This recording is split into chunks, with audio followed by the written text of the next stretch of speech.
interesting getting to know the character of Joe in one way, in that he's a broken person, and Steinbeck attributes that brokenness to his nurture, to all the people that let him down. Well, that makes our mind go back to Kathy, and when he first started to describe her, he described her in the exact opposite way. And just like people are born with physical birth defects, he says that Kathy would possibly have been born just of the same effects, but morally. So with Kathy, he attributes her evil to nature, and Joe his not very great moral life to nurture. And that causes Joe to grow up as this self-protective, cynical, pessimistic person, and all of his rules to live by are not Jordan Peterson's rules to live by, but rather they're all based on people are bad and reacting to how bad people are.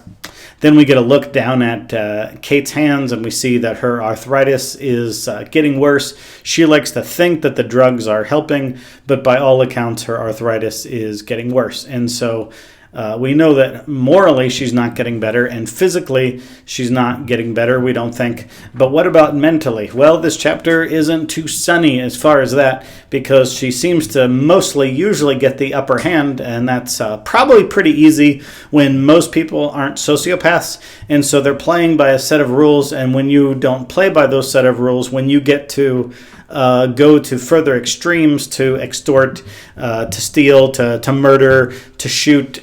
Maybe it's easy to always have the upper hand in relationships when you're not constrained by the same set of rules that most people are.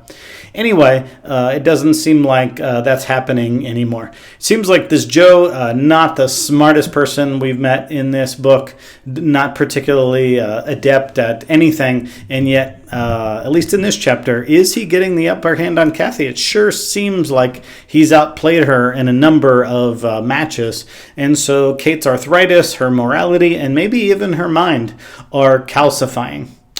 And so she thinks back when she's in bed. She's got to think about other things than her physical pain. So she thinks about her past. She thinks about Adam and the boys and Faye. And when she thinks about Faye, she, of course, thinks about killing Faye and Faye laying there in that casket, and how when she's in line to look at Faye in that casket, boy, does she think about the comments going on in her earshot, and she thinks of old Ethel making a joke about how Faye looks. So that's not a great look for Ethel.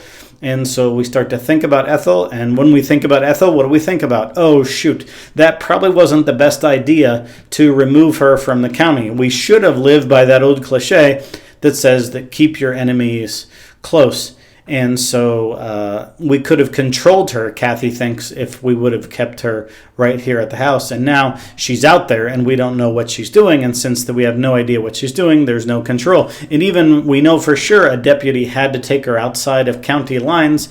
And who knows what she said to even that deputy. And is it likely that someone is going to believe a disgraced, arrested prostitute? No, but we can't know for sure because she's out there. And so Kathy sees that she's slipping. And so when her arthritis is hurting, she is forced to think about other things. And when she's forced to think about other things, oh, what a tangled web we weave when first we practice to deceive. And so now she's got to live with all of the deception, all of the lies, and try to always be up at night playing chess, figuring it out. And so the answer, of course, is to bring in her right-hand man, ever growing in that status, a right-hand man of Joe, and have him go track down Ethel because she's dangerous out their way. But what she has on Joe to make sure that he'll do her bidding is not only the positive reinforcement of the $500 she's going to offer him, but also at the same time, Kathy knows people, so they also don't need positive, they need a threat. And so she knows his name and what his past is. And what is his past? He had a 5-year sentence in San Quentin, but left a year early, just like our heartthrob hero Adam did. He walked out on his prison sentence early. So now he knows that, Kathy knows that not only will he work for $500, that there's a threat that if he doesn't do exactly what she wants at any time, she could snap her fingers and have him rearrested and probably for years. So they talk about Ethel, and then Joe agrees, and he leaves, and he goes up to a Monterey hotel, looks around for her, and he lays in bed and he cries, and he thinks about what a victim he is, and how he's never had any breaks in life, and so therefore, if he can get the upper hand on Kathy, why not? She's smarter than me, she is more attractive, she gets all the good luck, but if in just this one situation I can get the upper hand, boy, I'm going to take it. So he cries and he contemplates what he's going to do if he can find any information about our old Ethel. And so he goes on a bus to Watsonville. Ethel's not there. Then he goes to Santa Cruz to Hal's pool room and waits a little bit, plays some pool, talks to Hal, and finally figures out that Ethel has died, that she was probably on a shrimp boat, I think, and they used her as people use prostitutes, and when they were done, they probably threw her overboard to her demise on the beach with a very disgraceful ending. And so Joe takes this message in, and now he's going to prep. How is he going to tell Kathy about his trip, but conceal the fact that she's dead? And we don't know his plan. He doesn't know his plan in this chapter, but he feels like him knowing a major thing that Kathy is afraid of will give him the upper hand in some way.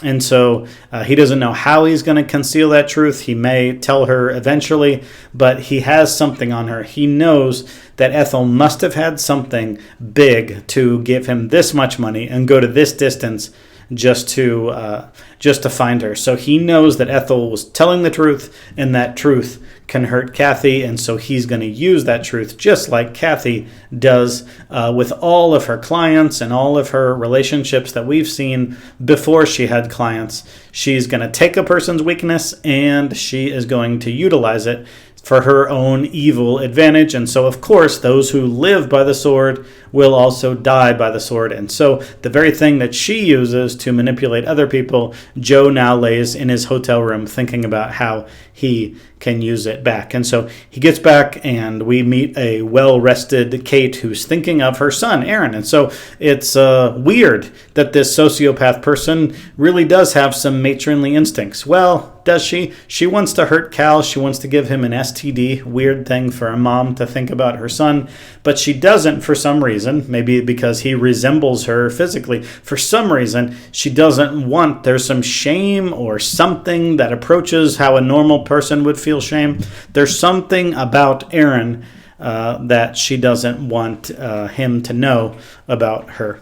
And so she wants to get back at Cal, but she doesn't want to tell Aaron. And so Joe and Kate discuss as the chapter comes to a close, and he decides to lie, and it seems like he lands the lie. And the lie he's able to come up with is Ethel is back in town, and she actually came by here, and we don't know what she's up to. And so that was a dangerous lie, but it seems like she bought it for sure.